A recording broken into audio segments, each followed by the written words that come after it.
오늘은 물권에 대해서 해보겠습니다. 경매하면서 채권과 물권의 뜻을 아는 건 굉장히 중요하죠.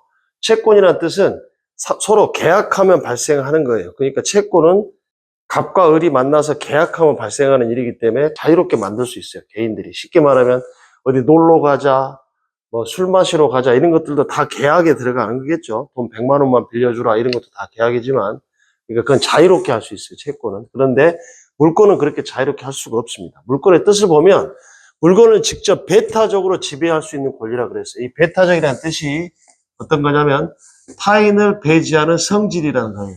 타인을 배제하고 나만 갖고 있기 때문에 채권에 비하면 강력한다고 표현할 수 있겠죠. 그렇기 때문에 물권은 함부로 만들 수가 없어요. 나라에서 법에서 이것만 물권으로 하겠다고 딱 정해져 있죠. 법에서. 그 대표적인 게 소유권이라는 게 있는데요. 설명을 해드리면 소유권에는 세 가지 권능이 있어요. 세 가지 권능. 어떤 권능이 있냐면 사용하고 수익하고 처분할 수 있는 권능 세 가지를 가지고 있죠. 첫째, 아파트를 예를 들어서 설명해 보자고요.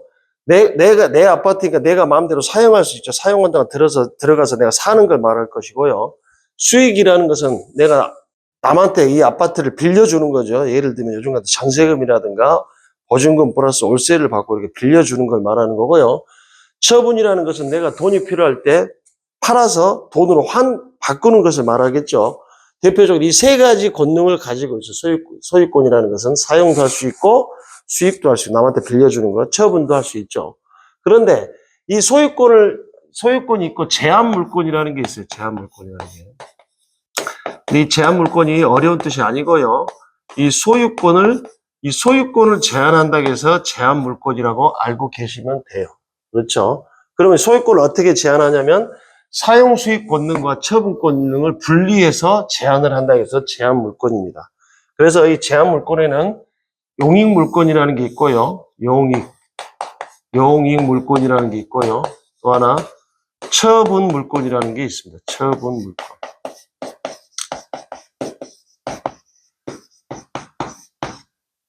처음 보시는 용어일 수도 있죠. 용익물권이라는 게 어렵게 생각하지 마시고요. 이 처분물권은 이 처분하는 물권의 권리를 말하는 거고 이 용익물권은 사용의 용자와 수익의 액자를 따와서 용익물권입니다. 그러니까 용익물권은 사용 수익만 하는 거죠. 처분은 뭐 할 수가 없는 거고요. 처분물권은 사용 수익은 하지 않고 처분만 할 수 있는 권리만 갖고 있는 겁니다. 용익물권의 대표적인 게 세 가지가 있죠. 지상권이 있고요. 지역권이 있고요. 그 다음에 전세권이 있습니다.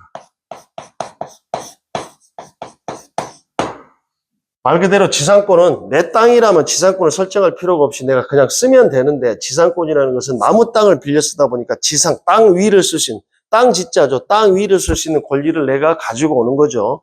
지역권이라는 것도 비슷한데 보통 맹지 탈출이라든가 뭐 주의토지 통행권 같이 그런 걸 말하는 거고요. 전세권이라는 것은 내가 나무 아파트를 일정의 보증금을 주고 계약을 하고 일정의 보증금을 주고 그걸 내가 빌려 쓰는 걸 말하죠. 그걸 전세권이라 그래요. 그러니까 이 전세권은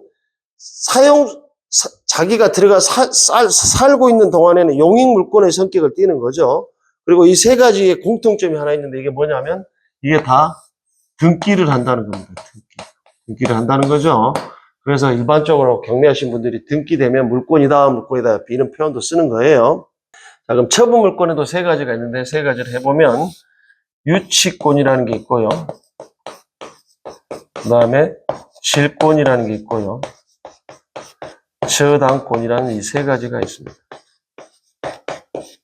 그런데 하기 전에 이 처분물권을 법에서 경매에서는 처분물권의 단어를 잘 안 쓰고 담보물권이라는 단어를 쓰게 되죠. 또 하나, 이 경매에서는 담보라는 단어가 나오면 그냥 돈으로 바꿔서 이해를 해보세요. 그러면 쉽게 이해가 돼요. 담보란 좀 어려우신 분들은 돈에 관련된 물건이네, 돈 물건 이렇게 이해를 하셔도 됩니다.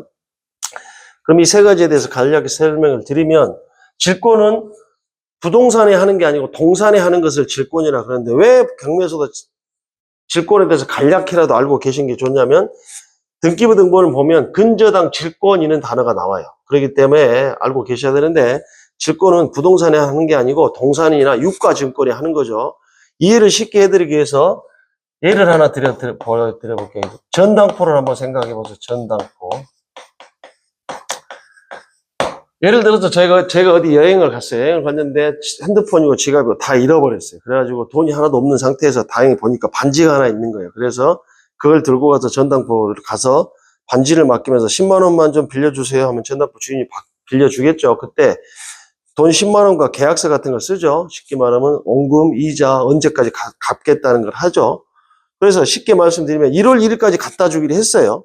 근데 1월 1일 안에 가서 내가 돈 10만 원과 이자를 주면 전당포 주인이 반지를 돌려줍니까? 안 돌려주겠죠. 그런데 1월 1일이 지난 1월 2일부터는 전당포 주인이 어떻게 할 수 있어요?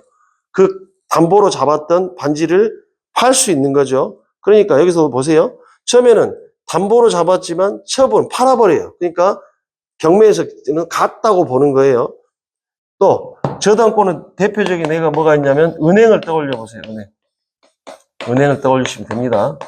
제가 돈이 필요해서 은행을 찾아가서 대출을 좀 해주세요 하고 그러는데 은행에서 어느 정도나 필요합니까? 한 3억 정도가 필요한데요 했더니 은행에서는 말하는 신용으로는 3억까지 나올 수가 없고요. 담보를 하나 가져오세요 하고 말을 하는 거예요. 그래서 알겠습니다. 저한테 아파트 관에서 담보로 제공하고 3억을 빌려 쓰겠죠.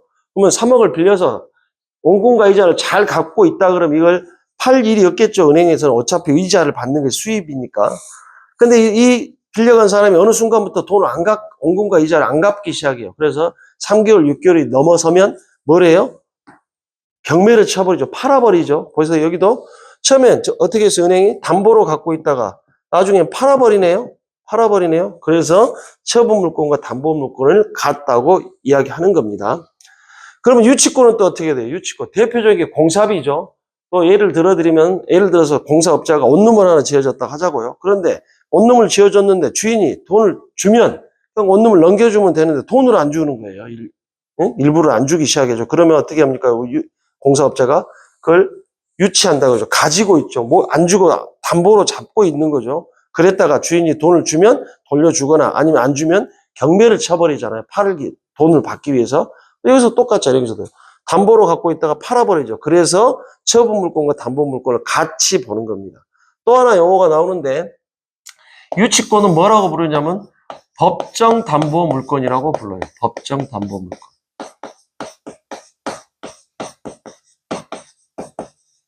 지금 방금 전에 해결한 게 하나 있네요. 담보물권에 대해서는 지금 방금 전에 이렇게 설명을 드렸고 그럼 법정이 무슨 뜻이냐면 어렵게도 생각해 그게 아니고 법에서 정해놓은 담보물권이나 이런 뜻이에요. 유치권은 일반이 개인이 하는 게 아니고 아니 개인이 마음대로 하는 게 아니고 법에서 정해져 있어요. 이런 요건을 갖추면 유치권을 성립해 줄게. 법에서 정해져 있어요. 그걸 하나라도 어긴다면 유치권은 성립하지 않는 거죠. 그러니까 이렇게 법에서 정해놓은 담보물권에 해서 유치권을 법정담보물권이라고 부르고요. 이 두 가지는 약정담보물권이라고 부릅니다. 약정담보물권이라고 하죠. 그럼 똑같이 이 담보물권을 해결했고요. 약정의 뜻이 뭐냐면 이것도 어렵지 않습니다. 약속으로 정한 담보물권이라 그래서 약정담보물권이라고 불러요. 아까 그랬죠. 전당포 주인하고 반지 주인하고 약속했고 저하고 은행하고 약속을 통해서 담보를 제공하고 돈을 빌려 썼지 않습니까? 그래서 약정담보물권이라고 하는 겁니다. 막연히 이걸 외우면 저도 처음에는 경매 공부 처음 시작하면서 막연히 그냥 달달달 외웠죠. 일주일만 되면 다 잊어버리더라고요. 그런데 이런 식으로 해서 외웠더니 나중에 되니까 지금은 전혀 잊어버리지 않고 이렇게 머릿속에 기억이 되더라고요. 물론 이거 말고 몇 가지가 더 있죠.